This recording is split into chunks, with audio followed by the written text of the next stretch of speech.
Downing street کے باہر ہوئے گا عمران خان کی رہائی کے لیے، کیونکہ عمران خان کے خلاف جو بھی کنوکشن تھی وہ سب کلیئر ہو گئی ہے اور ابھی تک انہوں نے عمران خان کو جیل میں رکھا ہوا ہے. تو سیدھا سیدھا آپ کے سامنے پاکستانیوں کہ انہوں نے عمران خان کو رہا نہیں کرنا ہے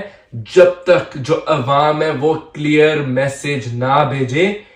کہ پاکستان صرف سٹیبلٹی کی طرف تب جا سکتا ہے جب پبلک مینڈیٹ بیکڈ گورنمنٹ آئے گی، اور وہ پبلک مینڈیٹ عمران خان کے ساتھ ہے اور ہم اس کے خلاف بھی پروٹیسٹ کریں گے. یہ جو 2 سال پلس سے فیشزم ہو رہی ہے، کیونکہ یہی حکمران ہے جنہوں نے فیشزم 2 سال سے زیادہ کی ہے، یہی چور لٹیرے ہیں جو آج اوورسیز پاکستانیوں کو پاسپورٹ کینسلیشن کی دھمکیاں دے رہی ہے. خود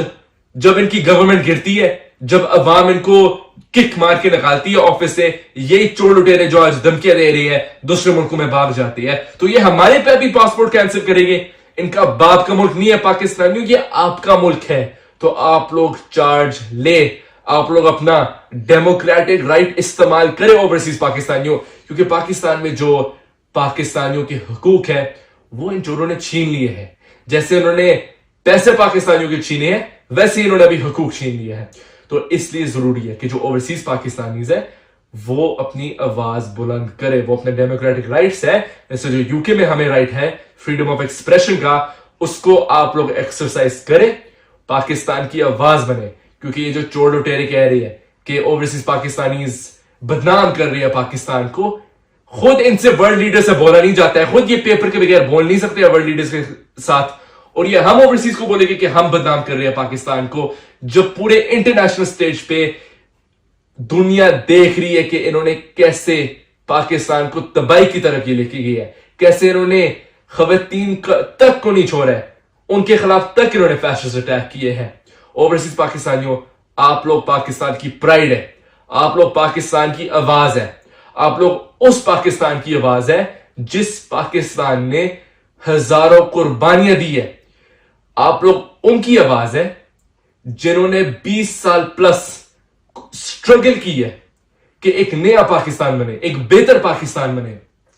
جہاں جو کامن مین ہے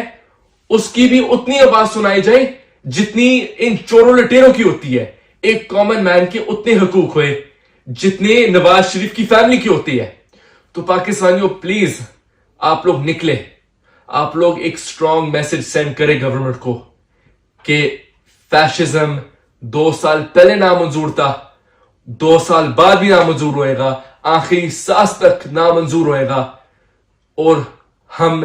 صرف عمران خان کو چاہتی ہے گورنمنٹ میں کیونکہ پبلک مینڈیٹ خان کے ساتھ ہے. لیکن پاکستانیوں یہ یاد رکھے کہ عمران خان کو انہوں نے تب چھوڑنا ہے جب آپ نکلے گے. قائدین کو ان کیسز میں بیجا جو ہے ملوث کیا ہوا ہے، اور آپ روز دیکھ رہے ہیں کہ پروسیکیوشن کی طرف سے تیاری کوئی نہیں ہے، انویسٹیگیشن ان کی مکمل کوئی نہیں ہے، اور لگ یہ رہا ہے کہ سلیکٹو پروسیکیوشن یہاں پر ہو رہی ہے. آج میں اپنی کیا بات کروں گا، میں آج شاہ محمود قریشی صاحب کی بات کرنا چاہ رہا ہوں، اور جو کچھ ان کے ساتھ پچھلے 48 گھنٹوں میں 24 گھنٹوں میں ہوا ہے میں اس پہ بات کرنا چاہ رہا تھا. آپ کے علم میں ہے کہ یہاں پر شاہ محمود قریشی صاحب اڈیالہ جیل سے ان کو لایا جاتا ہے، اور ایک ایسا شخص جو 2 دفعہ اس ملک کا وزیر خارجہ رہا ہے، جس نے 10 مرتبہ مختلف ایوانوں میں پاکستان کی نمائندگی کی ہے، اس کو ہتھ کڑیوں میں اور بیڑیوں میں ڈال کر جو ہے پیش کیا جاتا ہے کورٹ میں. اس کی جتنی مذمت کی جائے وہ کم ہے. اور کل انہوں نے جو حد کر دی وہ یہ کہ شاہ محمود قریشی صاحب کی طبیعت ناساز تھی. اڈیالہ جیل میں جو ڈاکٹر ہیں انہوں نے نوٹ لکھ کے دیا کہ یہ فٹ فار ٹریول نہیں ہے، لیکن اس نوٹ کو نظر انداز کیا گیا. اور جب شاہ صاحب نے تھوڑی سی مذمت کی اور انہوں نے کہا کہ میری طبیعت اجازت نہیں دیتی کہ میں لاہور کا یہ سفر کروں، اور یہ عام سفر نہیں ہے، یہ پریزن وین میں کیے جانے والا سفر ہے. وہ پریزن وین جو رات 2 بجے اڈیالہ جیل سے نکلتی ہے اور دوپہر 12 بجے جا کر اڈیالہ جیل لاہور پہنچتی ہے، اور اسی طریقے سے ایک طویل ٹرائل کے بعد وہ پریزن وین پتہ نہیں کچھوے کی سپیڈ پر چلتی ہوئی واپس اڈیالہ جاتی ہے. 20 گھنٹے کا یہ سفر اس شدید گرمی کے اندر